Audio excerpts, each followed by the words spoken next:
북풍 한설과도 같은 일본 제국주의의 칼바람이 불어닥쳤던 그 무렵, 우리 역사는 또 한 번의 혹독한 겨울을 맞았습니다.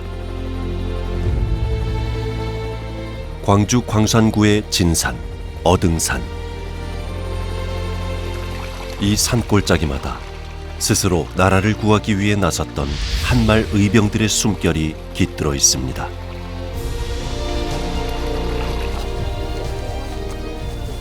역사의 숲을 헤치고 100년이 넘는 세월을 되짚어가는 길.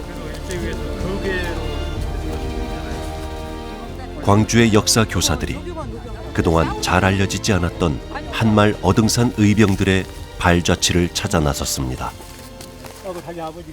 의병들이 어떤 길로 다녔을까, 이런 길들도 한번 쭉 찾아보면서, 그래서 이제 나중에 학생들한테 의병들이 이렇게 싸웠다, 이런 곳에서 이런 것들을 좀 알려주고 싶습니다.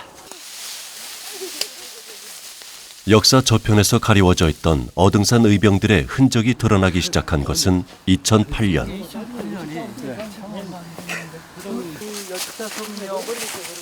어등산 아랫마을에 사는 한 주민의 제보로 범상치 않은 토굴이 발견되면서부터였죠. 2008년에 전수정 씨한테 연락이 왔어요. 와가지고 굴을 찾았다고. 한말 최대 의병 항쟁지가 우리 고장. 이때 발견된 토굴은 인근 마을에 전설처럼 전해지던 한 의병장의 부대가 잠시 피신해 있었던 은신처로 밝혀졌습니다. 되어 살아서 전해지는 것 아니겠습니까? 그래서 들어가면 공간이 굉장히 넓어요. 그래서 입구는 조그만하지만 들어가면 20-30명 정도가 거처할 수 있는 큰 공간이 나옵니다. 2008년 제보자와 이곳을 찾아왔을 때만 해도 토굴은 온통 나뭇가지에 가려져 있었습니다. 한 사람이 겨우 들어갈 수 있을 만큼 좁은 토굴의 입구. 하지만 안으로 들어가면 10여 미터가 이어지는 제법 널찍한 석굴이 나타납니다. 머리 조심해. 자, 굉장히 넓어요, 안에가 엄청 넓어. 길이로 한 7-8m, 넓이로 한 1.5m, 2m 정도 되니까 이렇게 생각보다 넓게 파고 들어갔고, 그리고 이렇게 위에도 충분히 저희가 앉아 있는데요. 그 석굴인데요. 그 벽면을 보고 천장을 보니까 이 의병들이 들어와서 좀 더 이렇게 팠던 그런 어떤 것이 아니었는가, 그런 생각이 좀 듭니다. 마치 굴속처럼 암울했던 당시 나라의 운명. 이 척박한 굴에 몸을 의탁해야 했던 의병들의 처지 또한 암담했습니다. 그러나 스스로 의병이 된 그들은 자신들이 위태로운 나라의 마지막 보루임을 잘 알고 있었습니다.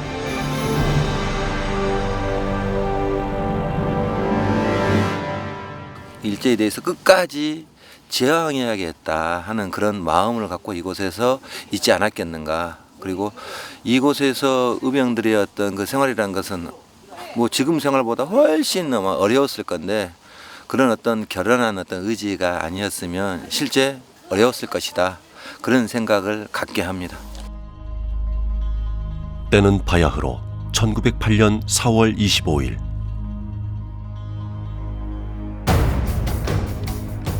허리 부상을 치료하기 위해 어등산 토굴에서 은신하며 잠복 중이던 의병장 김태원을 향해 일본 군경이 사방에서 포위망을 좁혀오기 시작했습니다.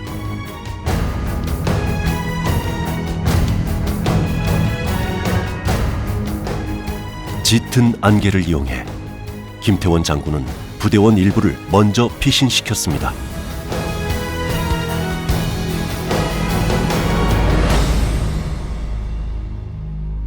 그리고 얼마 뒤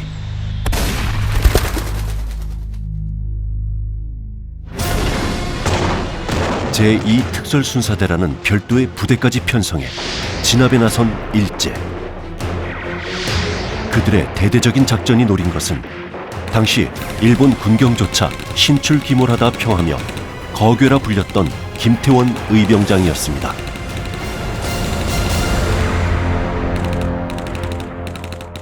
진압해야 됐던 일제 입장에서 보면 부대가 매우 셌다든가 강했다든가 뭐 이런 부대의 장들을 뭐 의병장들을 수계 또는 거기라고 부르지 않았을까.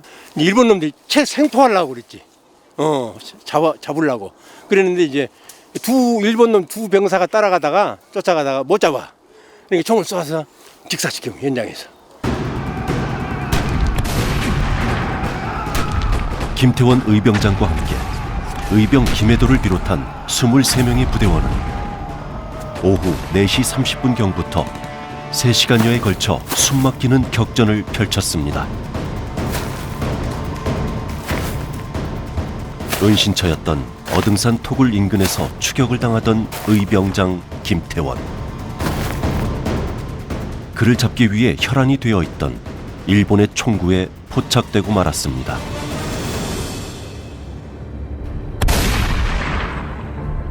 김태원 장군은 그렇게 장렬한 최후를 맞았습니다.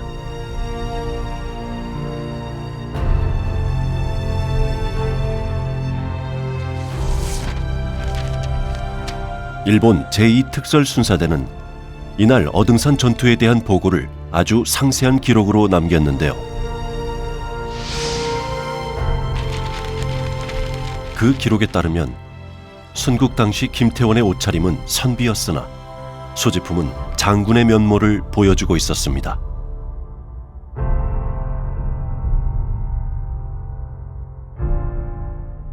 그들이 처음에 편성을 할 때는 1908년 1월에 편성을 해서 2월에 우리나라 여기 전남 지역에 왔는데 그 당시에 규모가 그 한 개 부대당 61명이었는데 3개 분대로 이렇게 편성이 돼 있었습니다.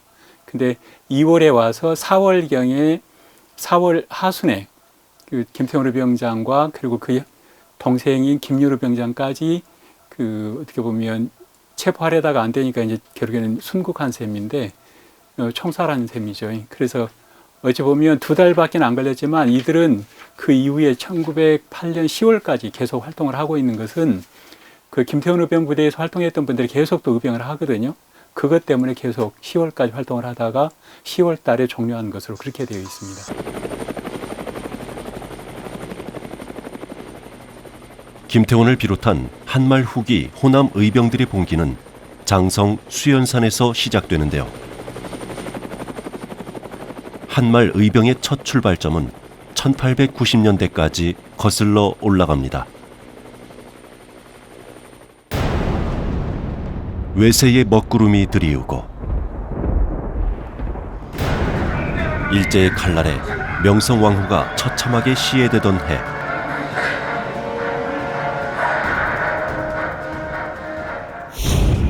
단발령까지 강제 시행되면서 전국에서 의병들이 일어났습니다.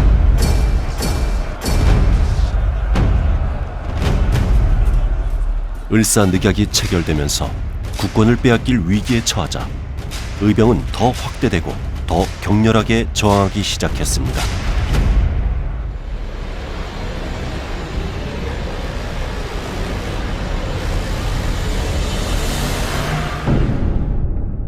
(1907년) 군대가 해산되면서 전국에 많은 의병 활동들이 일어나게 됩니다. 특히 전라도 지역을 포함한 이 광주 지역 의병들이 그 전반적인 의병 활동 중에 큰 핵심을 가지고 그 지역 안에서 나라 빼앗긴 그 모습들을 되찾기 위한 활동들이 전반적으로 진행되는 게 큰 특징이라고 할 수 있습니다. 1907년 음력 9월, 장성 수연산 석수암이라는 암자에 호남 각지에서 활약하던 의병 부대들이 모였습니다. 이들은 뜻을 모아 호남 창의 회맹소라는 의병 연합부대를 결성하고 해를 삼키자는 뜻을 세웁니다. 다시 말해 일본을 패망시키기 위해 힘을 규합한 것이죠.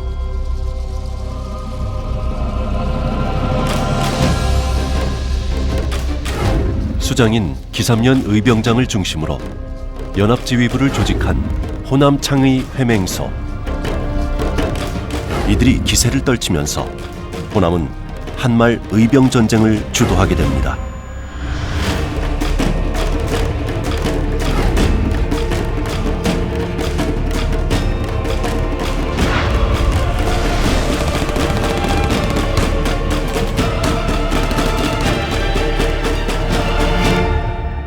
이순신 장군은 친구 현덕승에게 보낸 편지에 양무호남 시무국가라고 쓰거든요. 만약 호남이 없으면 국가가 없었을 것이다. 뭐 이는 호남이 가장 중요한 땅이니 지켜져야 한다는 의미이기도 하지만 호남이 임난 극복에 가장 큰 공이 있었던 지역이라고 하는 것을 얘기하는 것이거든요. 뭐 실제로 최대 의병 항쟁지가 호남이었습니다. 나주에서 김천일 의병장, 강주에서 고경명, 그리고 두 아들인 고종우, 고인우, 그리고 뭐 강주의 의병 총사령관이었던 김덕령, 화순의 척행여 등 우리 지역은 임진왜란 때 최대 의병 항쟁지였습니다. 이런 전통은 한말에도 그대로 이어지는데요. 다른 지역의 의병이 수그러들 무렵인 1907년대 이후에 우리 지역은 뭐 전국 최대 의병 항쟁지가 됩니다. 국가의 지원을 전혀 받지 못하는 상황에서도 오로지 나라와 민족을 지키기 위해 목숨을 건 싸움에 주저없이 나섰던 의병들.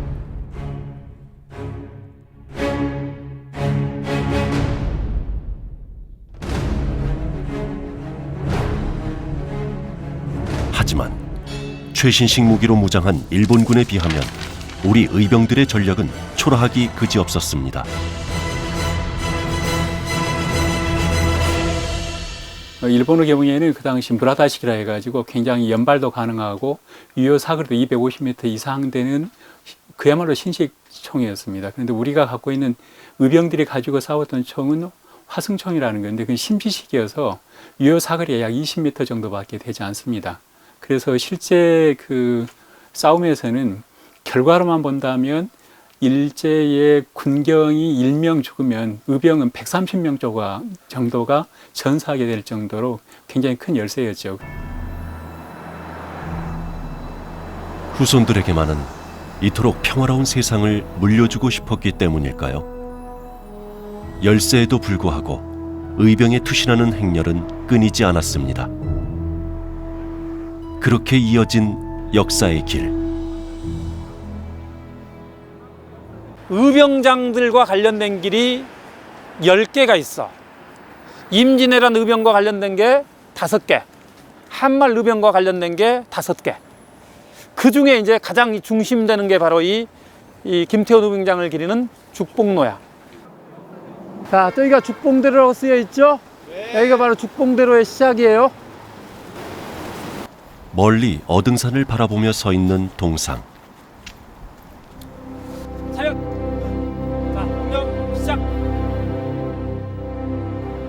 어떤 무기보다 강했을 당시 의병들의 신념과 의지가 전해지는 듯합니다.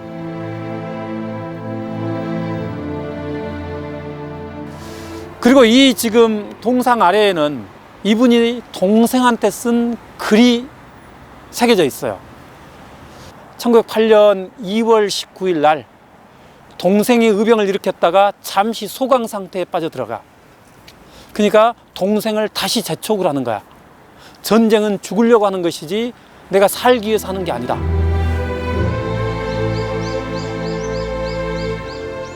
어등산 전투에서 전사하기 2달 전, 김태원 의병장이 동생 김율 의병장에게 쓴 이 편지는 그가 세상에 남긴 마지막 유언이 되고 말았습니다.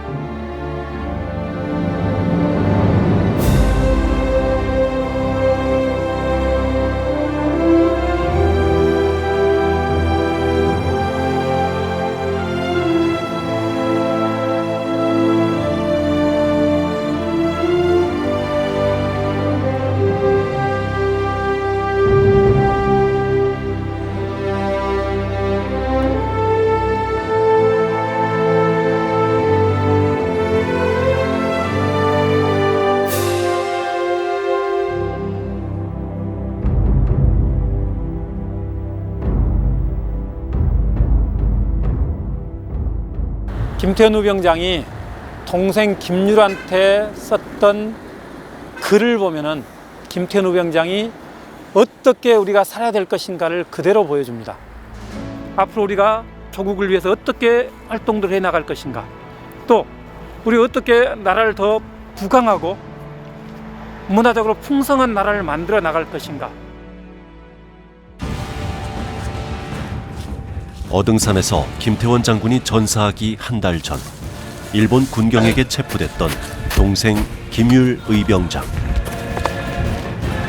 일제는 그를 어등산으로 끌고 왔습니다. 전사한 의병장이 형 김태원의 시신이 맞는지를 확인시키기 위해서였습니다.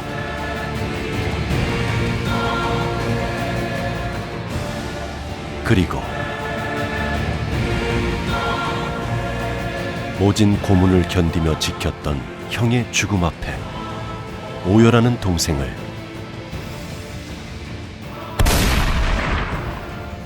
그들은 그 자리에서 총살했습니다.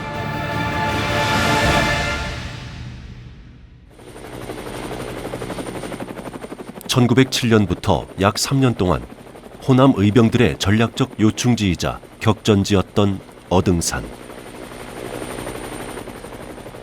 의병들은 왜 어등산을 근거지로 삼았을까요? 그 어등산이 있는 지리적 위치가 굉장히 교묘한 지역입니다. 장성, 광주, 나주, 한평 이게 겹치는 지역이거든요.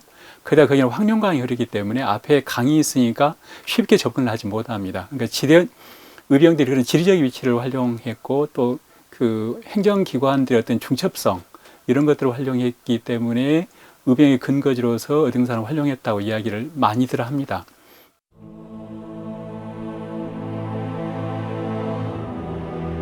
해발 338m 높이의 어등산은 그리 높지도 아주 낮지도 않은 비산비하의 산입니다. 하지만 산등성이 길어 골짜기가 굽이굽이 이어지는 어등산. 발길 닿는 곳마다 수많은 의병들의 처절했던 삶과 죽음의 역사가 새겨져 있습니다.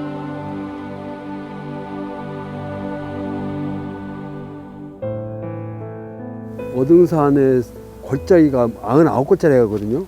그 중에서 그 마당바위 쪽에 그 골짜기에서 뭐 김태환 장군님 뭐고 의병 23명이 뭐 돌아가시고 또 한 군데가 있다면 이제 절골 못 가 한당골에서 조경환 장군님이 의병 50명하고 전투 벌려서 이렇게 전사하셨던 거. 이걸 다 합치면 그리고 어등산의 골짜기마다 이 전투장이 있었던 것에 대해서 상당히 중요하게 생각합니다. 저희는. 그래서 이런 사실을 우리 시민들이 몰라요. 그래서 이걸 좀 역사적인 그 증거들이 많고 그래서. 지금까지 어등산 인근에서 확인된 한말 의병 전적지는 41곳에 이릅니다. 마치 신선이 논이는 듯한 산천으로 둘러싸인 골짜기라 하여 동천이라 불리는 곳.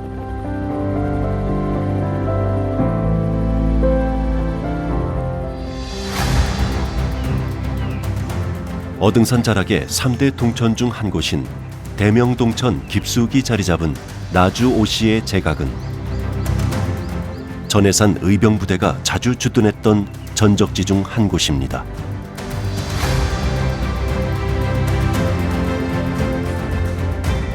전사한 김태원 장군의 뒤를 이어 대동창의단을 꾸린 전해산은 이곳을 은밀한 무기 제조 장소로 활용하곤 했습니다.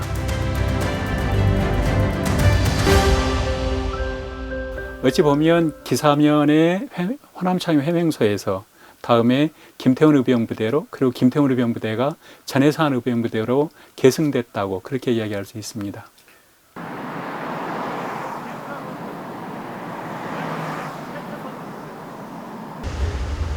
(1908년 7월부터) 이듬해 5월까지 전해산의 대동창의단은 어등산을 중심으로 유격 전술을 구사하며 일본 군경과 70여 차례나 교전을 벌였습니다. 그 치열했던 전투를 전해산은 진중일기에 생생하게 기록했습니다. 무신 8월 1일 이렇게 돼 있는데 무신년이 1908년입니다. 그러니까 전해산 의병장이 독자적인 의진을 결성했던 시기입니다. 전해산의 진중일기는 전해산 의진이 활동했던 내용뿐만 아니라 그 당시에 전라도 전체 지역에서 활동했던 의병의 동향까지 보여주고 있기 때문에 굉장히 중요한 사료라고 할 수 있습니다. 현재까지 남아있는 의병장들의 전투 기록 중 가장 구체적인 자료라고 할 수 있는 전해산 진중일기.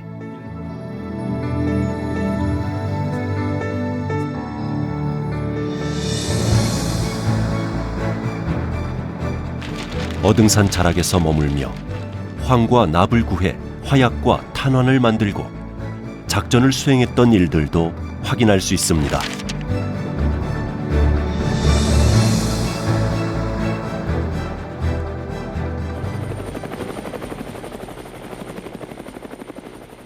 전해산 진중일기에 등장하는 또 다른 의병 전적지 중 한 곳인 용진 동천. 어등산에 본거지를 뒀던 의병 부대들이 일본 군경과 자주 전투를 벌였던 곳입니다.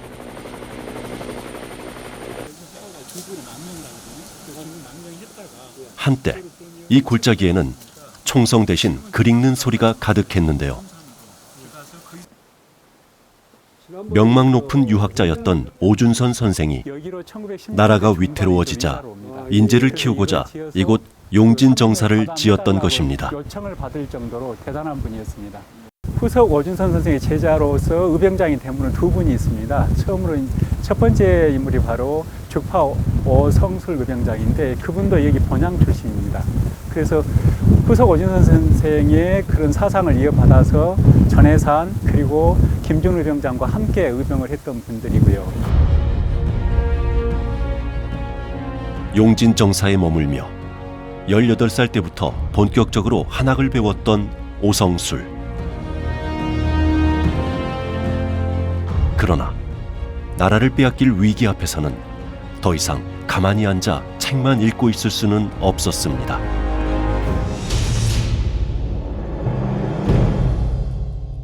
어등산 인근의 용진산을 근거지로 오성술은 일명 오참봉 의병부대를 일으켰습니다. 그의 부친은 전답을 팔아 군자금을 마련해 주었습니다.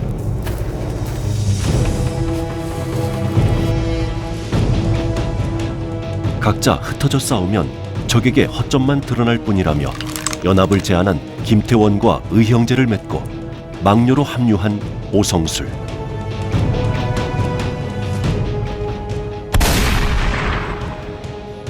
일본 군경을 격파하며 많은 전투를 승리로 이끌었던 그는 1910년 26의 나이로 순국하기까지 맹활약했습니다.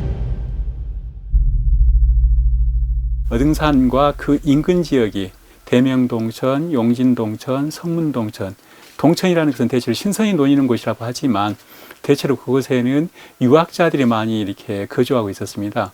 그런 유학자들 중심으로 의진들을 돕고 또 그분들과 함께 협력하고 그런 관계로 인해서 그 지역에 활동했던 의병장들과 다음에 그 지역의 주민들이 합심해서 항일투쟁을 전개한 것으로 이렇게 판단해 볼 수 있습니다. 하지만 광복의 길은 멀고도 험난했습니다. 그 길에 수많은 이들의 목숨이 바쳐졌습니다. 조세현 씨의 할아버지께서도 어등산 의병 중 한 분인데요. 설날을 앞둔 어느 새벽, 일본 군경의 습격을 받아 순국했습니다. 할아버지 기일 되면 당연히 와서 참배를 해야 되고 우리나라의 4대 국경일, 즉 3.1절, 개천절, 그다음에 광복절, 그다음에 한글날 이런 국가기념일에는 당연히 와서 참배를 합니다. 이분이 대천 조경환 의병장 저희 할아버님 묘소입니다. 죽봉 김태원 의병장 휘하에서 선봉장을 하시면서 의병 활동을 시작하신 것입니다. 당시 일제는 전사한 의병장들의 죽음까지 찾아내 잔혹하게 훼손했습니다. 그래서 성묘는 고사하고 묘의 봉분조차 만들 수 없었습니다. 봉분을 만들게 되면 외놈들 눈에 발각이 될까 싶으니까 평장을 했다고 합니다. 평장이라고 하는 것은 봉분을 만들지 않고 평평한 데다가 시신을 묻은 것을 평장이라고 합니다. 그런 뒤에 그 자손들은 남자는 지게를 짊어지고 먼 산에서 먼 발치에서 그쪽을 대고 절을 했고 딸 자식은 나물바구니를 이고 그쪽을 대해서 먼 발치에서 인사를 했다고 합니다. 오른쪽 가슴에 연달아 2발의 총탄을 맞아 숨진 조경환 의병장. 절명의 순간, 그는 후손들에게 두 구절의 애통하고도 절절한 유언을 남기고 떠났습니다. 이 뜻을 풀이하면 하늘이 밝고 달빛도 환하지만 내가 죽어서 못된 귀신이 되어서라도 외놈을 섬멸하겠다. 외놈을 섬멸하지 않으면 내가 죽어서 혼백이라도 이 땅에 돌아오지 않겠다. 그렇게 구천을 떠돌았을 의병장의 원호는 수십 년 만에야 마침내 안식을 찾을 수 있었습니다. 지난 2009년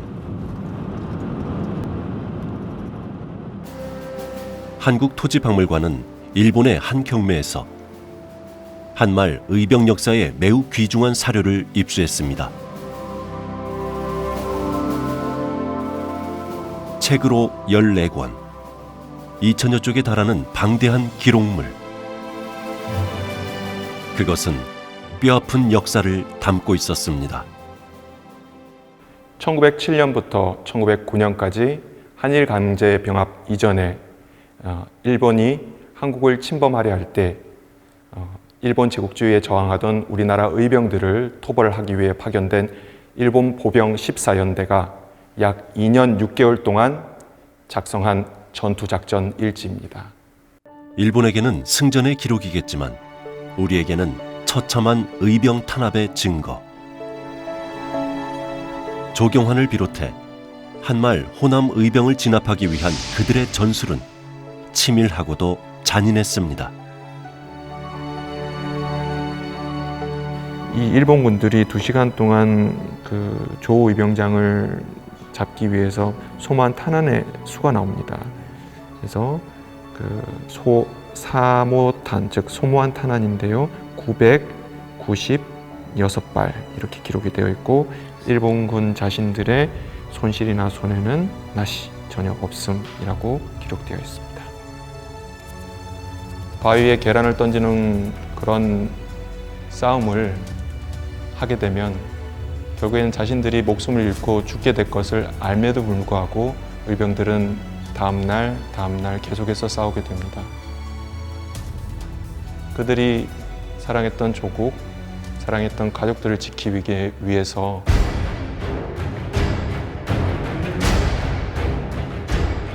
총탄에 맞아 쓰러지면서도 의병진 명단을 삼켜 없애려 했던 조경환 의병장. 기어이 성냥불을 구해 동지들에게 후환이 될 증거를 불사른 뒤에야 숨을 거뒀습니다.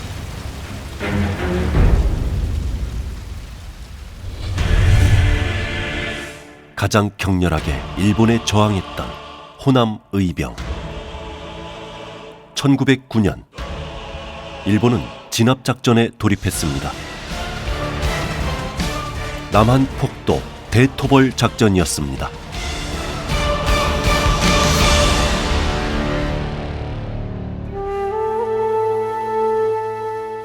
약 2개월 동안 2천여 명의 정규군이 동원된 초토화 작전.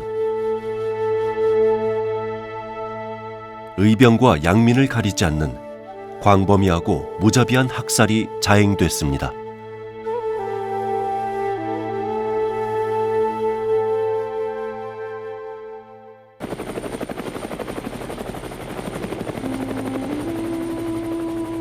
그해 겨울 토벌의 그물을 피하지 못하고 체포된 어등산 의병장 전해사는 황룡 강가에서 끌려가며 그 비통함을 한 편의 시로 남겼습니다.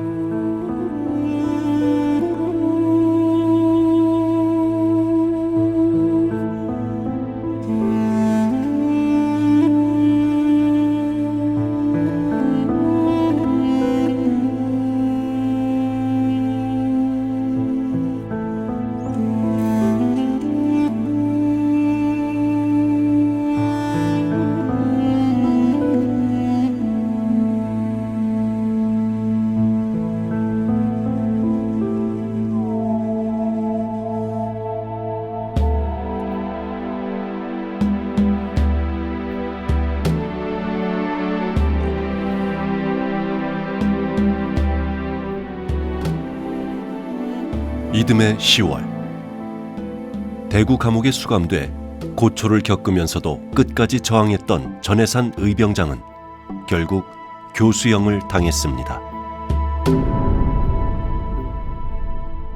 100명이 넘는 의병장들이 체포돼서 순국하고 또 500명이 넘는 그 의병들이 죽게 되거든요. 그러면서 이제 호남 의병이 끝을 맺게 되는데 호남 의병의 종말은 대한제국의 이제 종말이라고 생각할 수가 있습니다. 어쩌면 진정 불행한 역사는 그때부터 시작됐는지도 모르겠습니다. 호남 의병의 유족과 후손들에게는 그 후로도 오랫동안 비참한 나날이 이어졌습니다. 형님 오십니까? 오랜만이야. 아이고 날씨가 좋으신데 이거 고생 수고 많이 하셨습니다. 네네. 제가 가시죠. 네. 네. 앉으시다. 어린 시절 단보찜을 싸들고 타향을 떠돌아야 했던 형제의 가족은 의병의 후손임을 숨겨야 했습니다. 가방 꺼내서.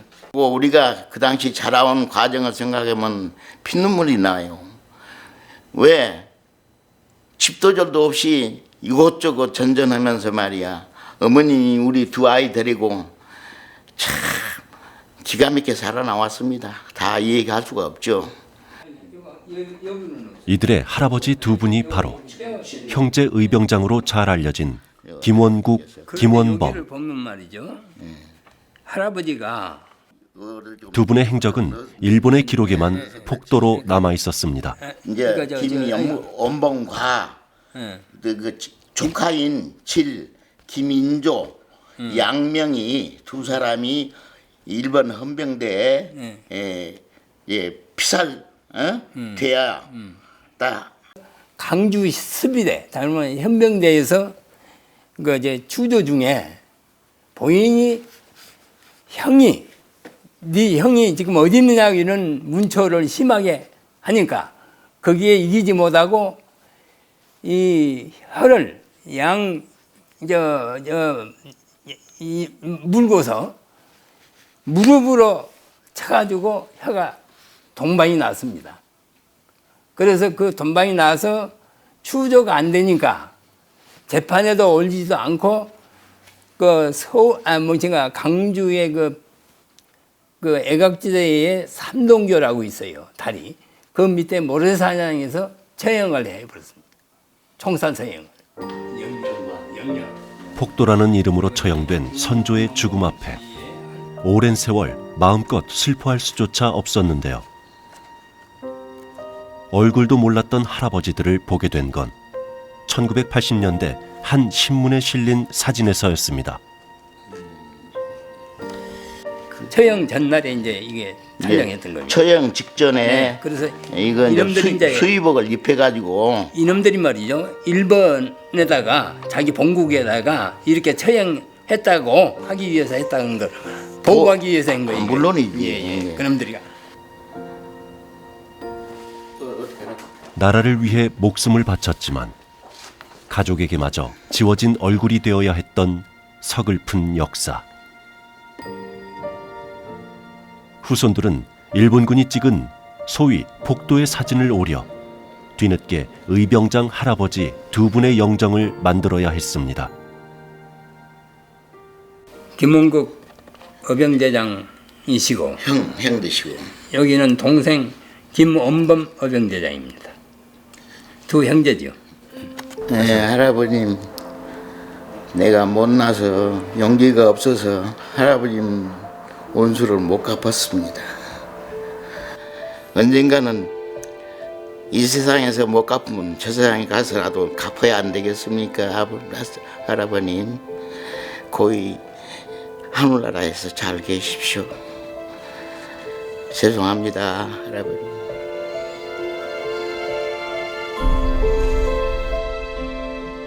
반상의 구분 없이, 어떤 강요도 없이 오로지 조국의 운명을 구하기 위해 목숨을 던졌던 한말 의병.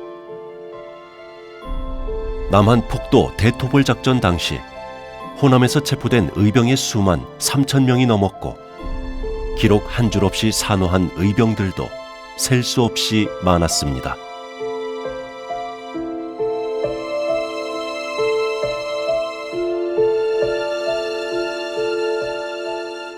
우리가 아는 것은 몇몇 의병장의 이름밖에 알지를 못합니다.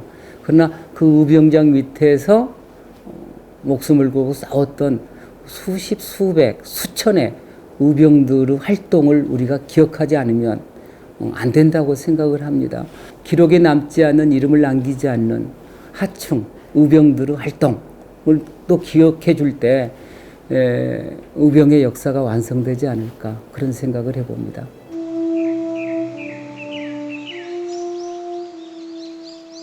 어느덧 어등산에도 110여 년의 세월이 흘렀습니다.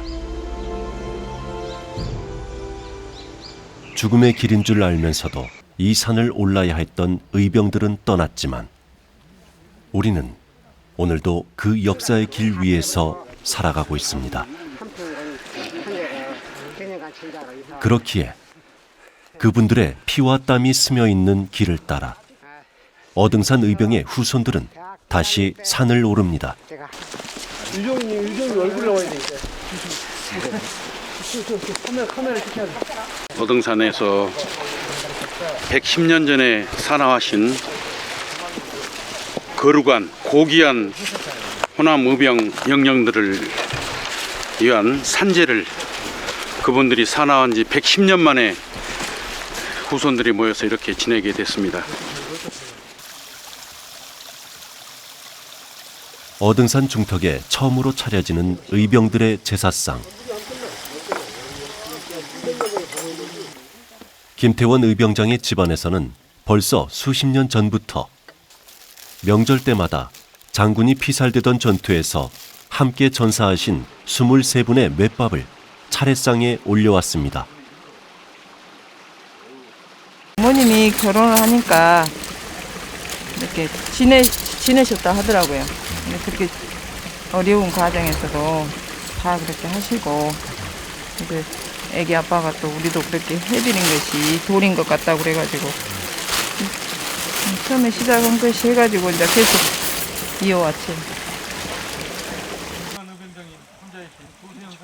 이 산기슭에 잠들어 계실 헤아릴 수 없이 많은 의병들의 영전. 그곳에 당신들의 이름조차 다 알지 못하지만 못다 푼 한은 잊지 않겠다는 다짐을 올립니다. 진정한 광복과 민족정기 선양을 위해서 우리 후손들은 신명을 다 바치겠습니다. 부디 영면하소서. 의병들의 발자취를 기억하고 이렇듯 그 정신을 기리는 일은 그들의 희생을 바탕으로 오늘을 살아가고 있는 우리 모두의 몫일 것입니다.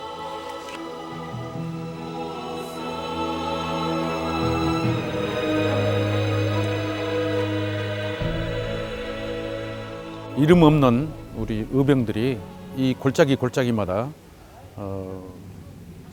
너무나 많이 순국을 하셨기 때문에 그분들을 위해서, 그분들의 피와 땀 그리고 눈물을 기억하기 위해서 오늘 이 자리를 마련했습니다. 이 자리가 한말 어등산 의병의 역사가 제대로 자리매김하는 출발점이 되기를 바라봅니다. 세월이 흘러도 골짜기마다 선명하게 새겨져 있는 의병의 역사.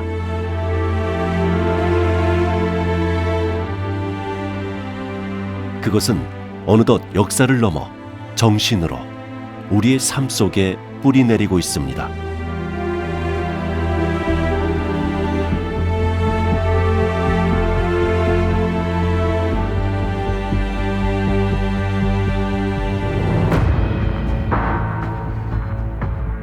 광주 정신 하면 우리가 불의를 용납하지 않는 의로움의 정신을 들거든요. 근데 이런 의로움의 정신이 어느 날 갑자기 하루아침에 만들어지는 것은 아니고요. 임진왜란 때 의병활동부터 시작을 해서 한마을 의병 동학농민운동을 거치면서 광주민주화운동까지 이어지는 게 아니겠어요? 뭐 이러한 자산들은 자랑스러운 남도인들의 자긍심이고 우리 시대가 지향해야 될 어떤 보편적인 가치인 평화라든가 뭐 우리 인권이라든가 뭐 우리만이 갖고 있는 통일이라든가 나눔이라든가 배려의 정신으로 확산됐으면 좋겠다.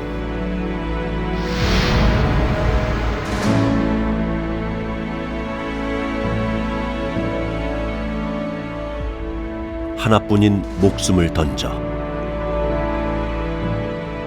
암담했던 조국의 앞길을 밝히는 수천 수만 개의 등불이 되었던 사람들, 의병.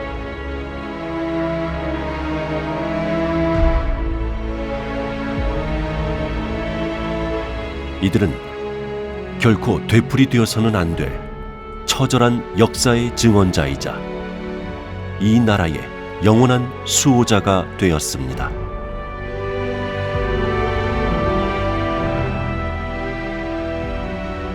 위대한 이름 의병.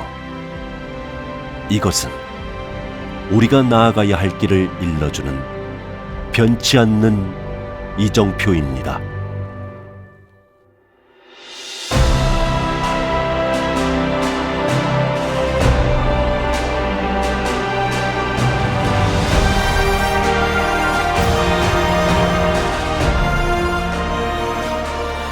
대한 독립